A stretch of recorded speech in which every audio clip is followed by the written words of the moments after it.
अस्सलाम वालेकुम students, chapter number 4 है। तो चैप्टर नंबर 4 में आपके पास इंपॉर्टेंट डेफिनेशंस हैं।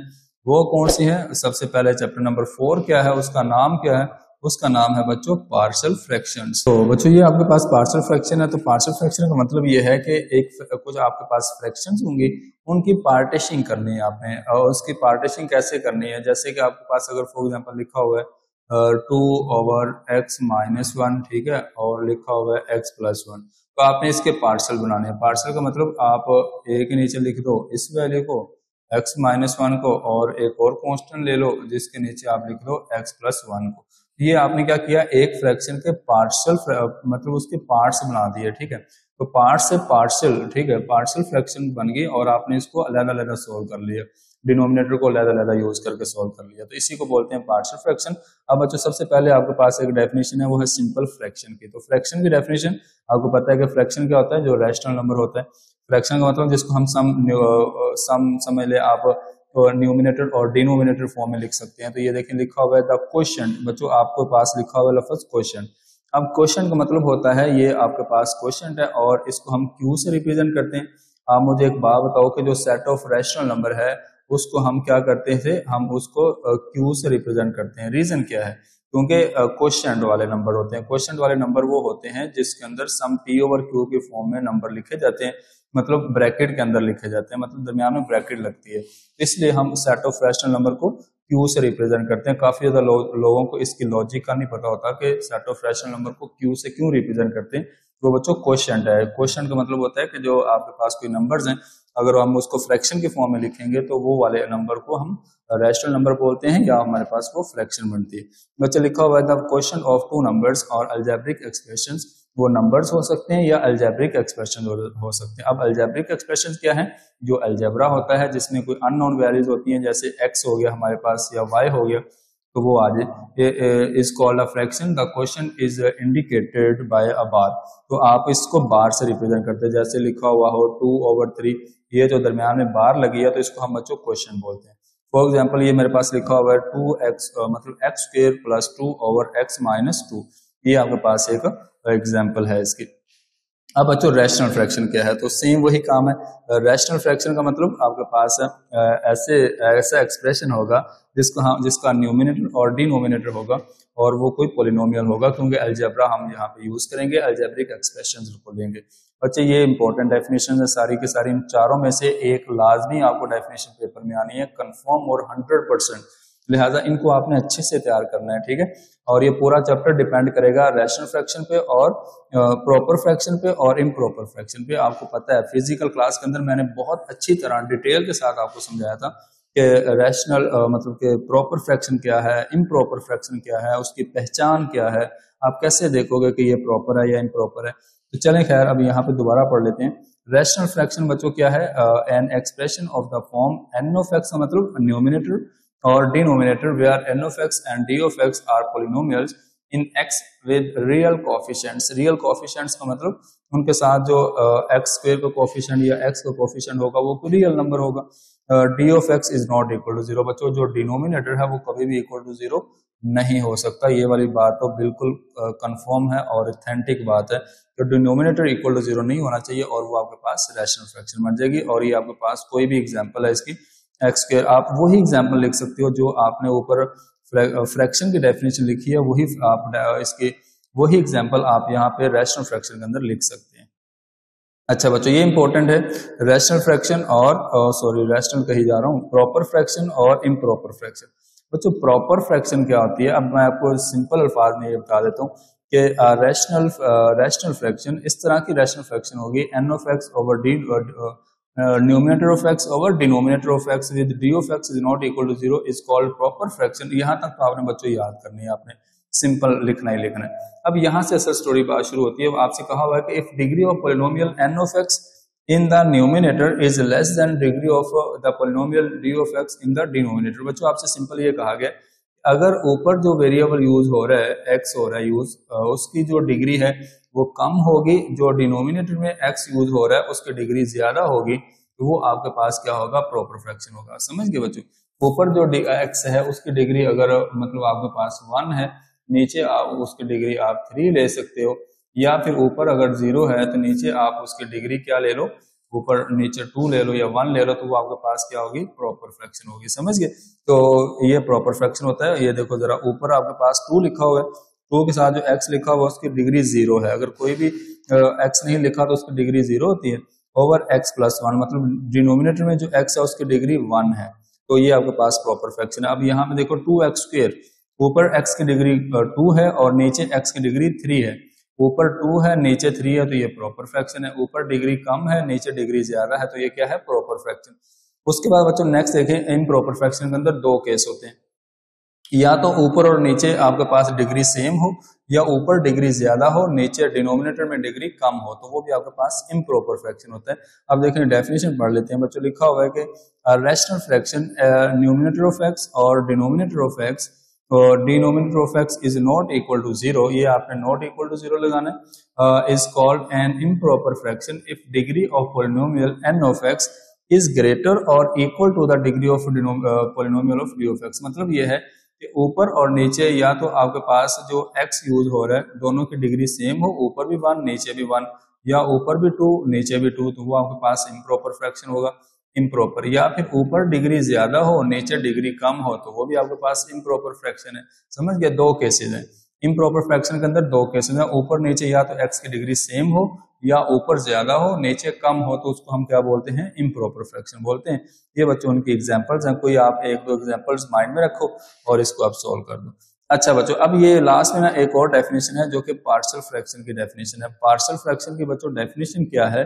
पार्शियल फ्रैक्शन की डेफिनेशन आप इस तरह से करोगे, ये देखो, decomposition of a resultant fraction n of x with the denominator of x is not equal to 0, ये आपने इस तरह से not equal to 0 when। अब बच्चों क्या है, अब देखो डिनोमिनेटर ऑफ x की बात होगी। अगर डिनोमिनेटर ऑफ x जो है, denominator of x consist of non repeated linear factor. याद है बच्चों 4.1 एक्सरसाइज मैंने आपको यही कहा था कि ऐसी फ्रैक्शन मतलब ऐसी फ्रैक्शन होंगी मतलब जिसमें जो डिनोमिनेटर होगा वो नॉन रिपीटेड होगा। नॉन रिपीटेड का मतलब आपके पास 1/x-1 होगा या x+2 होगा। देखें x-1 और x+2 रिपीट नहीं हो रहे, तो इसको बोलते हैं नॉन रिपीटेड। डिनोमिनेटर को देखना है, किसको देखना है, डिनोमिनेटर को, न्यूमिनेटर को नहीं देखना। समझ गए? अच्छा, अब आपने बच्चों क्या करना है, अब आप देखिए नंबर 2 पे आपके पास लिखा हुआ है denominator of D of x consist of repeated linear factor. तो ये आपके पास 4.2 एक्सरसाइज है जिसके अंदर जो आपके पास फैक्टर्स होंगे डिनोमिनेटर में वो रिपीटेड होंगे। याद है डिनोमिनेटर में आपके पास क्या है, x-1 का होल स्क्वायर, मैंने आपको बोला था इसमें होल स्क्वायर होना चाहिए। क्या होना चाहिए? होल स्क्वायर, जिसको हम रिपीट कर सकते हैं। x-1 लिख सकते हैं, ये रिपीटेड लीनियर फैक्टर्स हैं और ये 4.2 एक्सरसाइज है। बच्चों थर्ड पे denominator of x consist of non repeated irreducible quadratic factor. इसका मतलब ये है कि आपके पास डिनोमिनेटर में क्या था, x² प्लस 1। ठीक है, याद है मैंने आपको बोला था कि अंदर x का स्क्वायर होना चाहिए, अंदर क्या होना चाहिए, x का स्क्वायर होना चाहिए, जो कि क्वाड्रेटिक फैक्टर होगा और ये इररेड्यूसिबल है। इररेड्यूसिबल का मतलब ये है कि हम इसको जब इसमें x की वैल्यू फाइंड करेंगे वो आपके पास क्या बन जाएंगे, वो आपके पास कॉम्प्लेक्स फॉर्म बन जाएगी, तो वो हमारे पास इररेड्यूसिबल है। हम उसको क्वाड्रेटिक फैक्टर के अंदर या क्वाड्रेटिक फैक्टर नहीं बना सकते। ठीक है, तो ये आपके पास आ जाएगा कौन सा, नंबर 3 पे, जिसका नाम है 4.3। ये 4.3 है। अच्छा बच्चों नेक्स्ट लास्ट पे देखो, लास्ट पे क्या है, denominator of x, D of x का मतलब कंसिस्ट ऑफ रिपीटेड इररेड्यूसिबल। अच्छा हाँ, ये 4.4 है। इसमें क्या है, आपके पास इस तरह के फैक्टर है x² प्लस 1 जैसे लिखा हुआ, उसका होल स्क्वायर आ जाएगा। ठीक है, तो मैंने आपसे बोला था कि ये आपके पास अंदर भी स्क्वायर हो और होल स्क्वायर भी हो, तो वो आपके पास क्या है, 4.4 एक्सरसाइज का क्वेश्चन है और इसको बोलते हैं रिपीटेड इररेड्यूसिबल क्वाड्रेटिक फैक्टर्स। तो ये आपके पास बच्चों ये चारों आपने लिखने हैं इसमें, और ये पार्शियल फ्रैक्शन की डेफिनेशन हो जाएगी। अच्छा, उसके बाद बच्चों चैप्टर नंबर 5 है, तो चैप्टर नंबर 5 के अंदर भी बहुत बेसिक सी डेफिनेशन लिखी हुई है, तो आप इनको अच्छे से याद करने। अब देखो फॉर एग्जांपल आपके पास पहली डेफिनेशन है, ये जो चैप्टर नंबर 5 है वो आपके पास सेट्स एंड फंक्शन वाला है और बहुत आसान चैप्टर है, इसको आपने तैयार करना है। तो पहली डेफिनेशन सेट्स की है, तो सेट क्या है, a set is a well defined collection of objects and it is denoted by capital letter. ये आपने सारी डेफिनेशन शुरू से याद करते आ रहे हो, ये आपने याद करनी है। कुछ सेट्स लिखे हुए हैं, basics, natural number, whole number और इंटीजर। तो उसके बाद बच्चा यूनियन ऑफ टू सेट्स क्या है, अगर आपके पास दो सेट है तो ये देखो हम पढ़ लेते हैं, the union of two sets A and B written as A union B is set consisting of all the elements which are either in A और either in B in both. मतलब ये है कि आपने क्या करना है, दोनों सेट के जो एलिमेंट्स हैं उनको आपने एक साथ लिखना है, ठीक है, उनको आपने एक लिस्ट के अंदर लिखना है, एक सीक्वेंस के अंदर लिखना है, तो वो यूनियन ऑफ टू सेट्स बन जाएगा। इसी के बाद बच्चों आपके पास इंटरसेक्शन ऑफ टू सेट्स है, तो इंटरसेक्शन के अंदर भी सेम है, the intersection of two sets A and B written as A intersection B is a set consisting of all common elements. और ठीक है, ये आपके पास क्या है, all common elements of A and B, जो दो सेट है उसके अंदर जो कॉमन एलिमेंट्स है उसको अगर हम लिख देंगे तो आपके पास इंटरसेक्शन बन जाएगा। तो ये बच्चों आपके पास नेक्स्ट है डिफरेंस ऑफ टू सेट्स। तो बच्चों ये इंपॉर्टेंट चीज है, if A and B are two sets then their difference A minus B और A minus B is defined as. अब बच्चों आपने क्या करना, आपको पता है कि दो सेट हैं जो आपके पास, इनको आपने माइनस करना है। तो मैंने जब इन वीडियोस बनाए थे, इनके क्वेश्चन सॉल्व किए, तो मैंने बहुत डिटेल के अंदर आपको ये बातें समझाई थी कि ये कैसे हैं। अब बच्चों देखें क्या कहा हुआ है कि आपके पास अगर दो सेट हैं, ए माइनस बी करना है, तो सबसे पहले ए सेट ये है, बी सेट ये है, इन दोनों में जो सेम एलिमेंट्स हैं वो नहीं आएंगे। सबसे पहले जो सेम एलिमेंट है वो कौन से, एक 2 है, इधर से 2 नहीं आएगा और इधर से भी 2 नहीं आएगा। अब नंबर 2 पे और कौन सा सेम एलिमेंट है, और आपके पास 4 इधर से 4 इधर से, ये नहीं आएंगे। अब दूसरा सेट जो है जो माइनस हो रहा है, दूसरी साइड मतलब राइट साइड पे लिखा हुआ है, वो हम उसके बाकी एलिमेंट्स हम नहीं लेंगे, जस्ट क्या लेंगे, पहले सेट के एक्स्ट्रा एलिमेंट्स हम आंसर में लेते हैं। पहले सेट के एक्स्ट्रा एलिमेंट्स 1 और 3 है, तो ये आपके पास इसका आंसर आ जाएगा। अब बच्चों उसके बाद है कॉम्प्लीमेंट। अब कॉम्प्लीमेंट के लिए आपको पता है, कॉम्प्लीमेंट जो होता है ना, उसके लिए आपको एक यूनिवर्सल सेट चाहिए होता है। तो यूनिवर्सल सेट जो होता है वो आपको एक दिया गया होता है, और उसके दूसरे जो सेट दिए गए वो उसके सबसेट्स दिए गए होते हैं। बच्चों यूनिवर्सल सेट क्या है, if you is a universal set and A is subset of you, then the complement of A is set of those elements of U which are not contained in A। मतलब कि ऐसे elements जो set A के अंदर नहीं है, U के अंदर है, तो वो उसका कॉम्प्लीमेंट आ जाएगा, उसके एलिमेंट्स आ जाएंगे। और it is denoted bye A। A के ऊपर बच्चों आप यहाँ पे बार लगा लें, या आप A के ऊपर C लिख लें, तो वो आपको इसको कॉम्प्लीमेंट को रिप्रेजेंट करते हैं। ठीक है, ये नीचे उन्होंने एग्जाम्पल दी हुई है। अब बच्चों आगे ना ये लिखा हुआ है, क्या लिखा हुआ है, ये आपके पास लिखा हुआ है यहाँ पे डी मॉर्गन लॉ। बच्चों ये डी मॉर्गन लॉ आपने याद करना है, ये शॉर्ट क्वेश्चन के लिए इंपॉर्टेंट है। आपसे जस्ट पूछा जाता है कि डिफाइन डी मॉर्गन लॉ, या आपसे पूछा जाता है कि राइट डी मॉर्गन लॉ। तो आपने बच्चों इसके ये दोनों केस लिखने होते हैं, ए यूनियन बी का होल कॉम्प्लीमेंट। आप इसको जरा करेक्शन कर लें, अगर आपके नोट्स में नहीं है, फिजिकल आपने अगर परचेज किए हुए हैं तो आप इसको सही कर लें। ए यूनियन बी का whole complement is equal A complement intersection B complement. ठीक है, और दोबारा आपके पास क्या है, ए इंटरसेक्शन बी का होल कॉम्प्लीमेंट। अब इधर A complement union B complement. बच्चों ये याद रखना। अब यहाँ पे आप पहले देखो, पहले केस के अंदर क्या है, ए यूनियन बी है, इस साइड पे इसका क्या हो जाएगा, इसका उलट हो जाएगा सिंबल। अगर इधर यूनियन है तो उधर जाके इंटरसेक्शन हो जाएगा। अब दूसरे में देखो, इधर इंटरसेक्शन है तो इधर जाके यूनियन हो जाएगा। ठीक है, इसका उलट हो जाएगा। ये आपने जरा इनको माइंड में रखना है। अच्छा, उसके बाद बच्चों सबसेट की डेफिनेशन है, ये आपके रिव्यू एक्सरसाइज का क्वेश्चन है।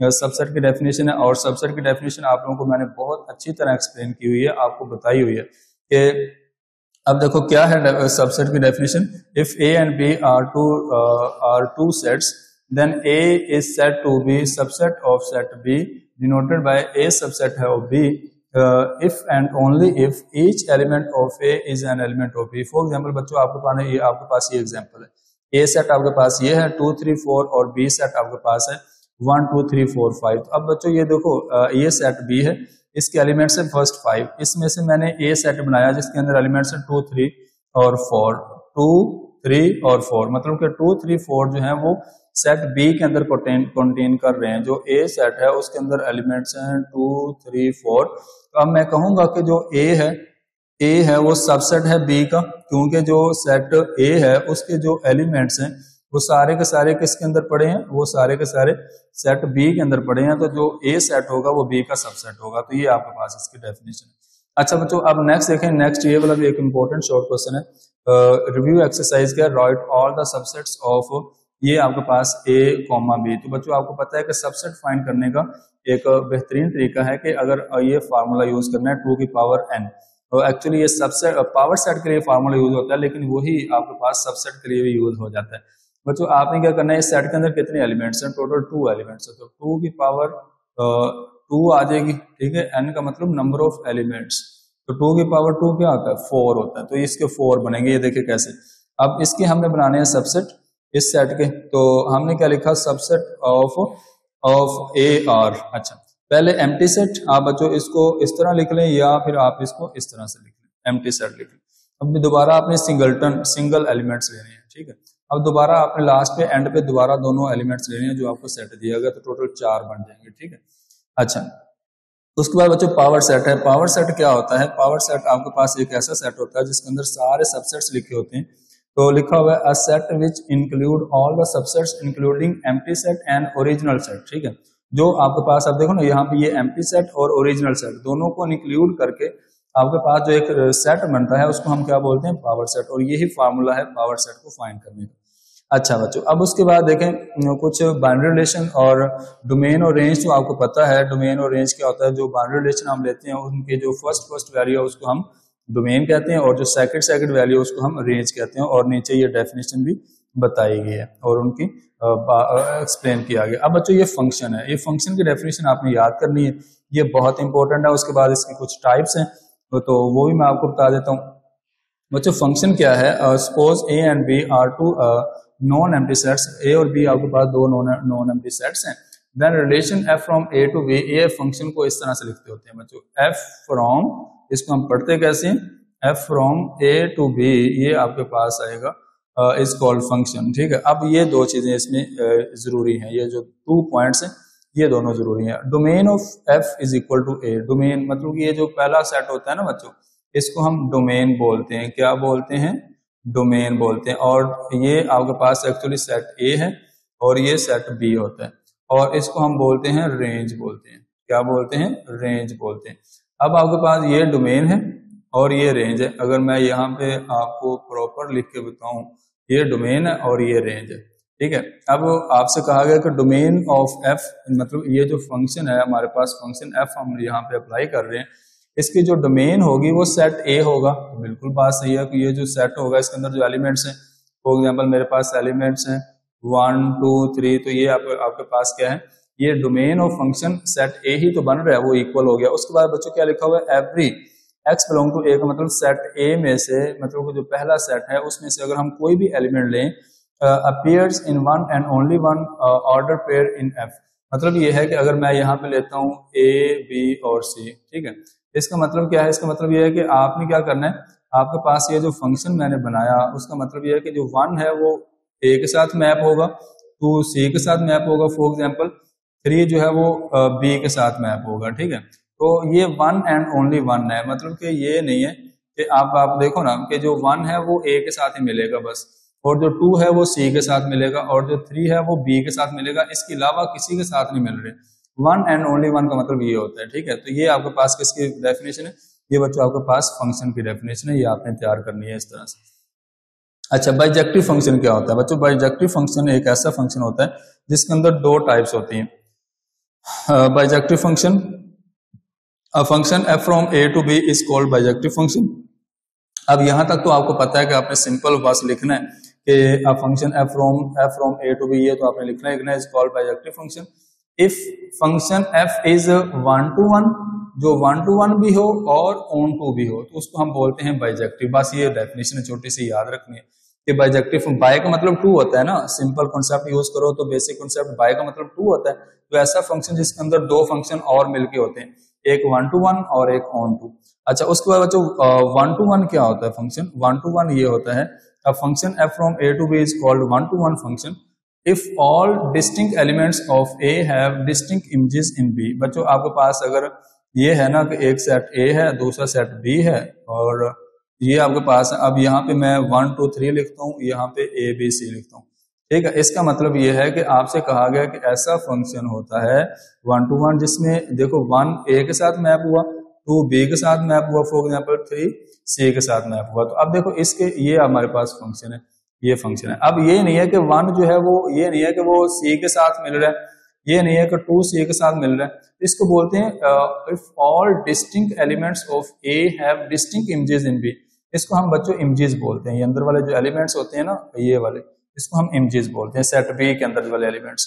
तो ए जो 1 है वो ए के साथ मिलेगा, 2 जो है वो बी के साथ मिलेगा, 3 जो है वो सी के साथ मिलेगा। डिस्टिंक्ट एलिमेंट्स के साथ मिल रहे हैं, 1 ए के साथ, 2 सी बी के साथ, 3 सी के साथ। तो ये आपके पास क्या होगा, ये आपके पास होगा 1 to 1 फंक्शन, ठीक है। मतलब कि ए के बदले में 1 मिलेगा, ये नहीं है कि ए के बदले में 2 मिलेंगे। ये बच्चों आपके पास कुछ इंपॉर्टेंट डेफिनेशन थे इस चैप्टर की। तो मेरा ख्याल है कि आज हम चैप्टर नंबर 1, 3 और 5 चैप्टर की डेफिनेशन को ही एक्सप्लेन करेंगे। तो इनको आपने बच्चों बहुत अच्छी तरह याद करना है, याद करके इनकी प्रैक्टिस करनी है। बहुत बहुत बहुत इंपॉर्टेंट डेफिनेशन है, तो इनको आपने लाजमी करना है, ठीक है। तो इसी के साथ आप अपना ख्याल रखिएगा, इंशाल्लाह मिलेंगे नेक्स्ट वीडियो।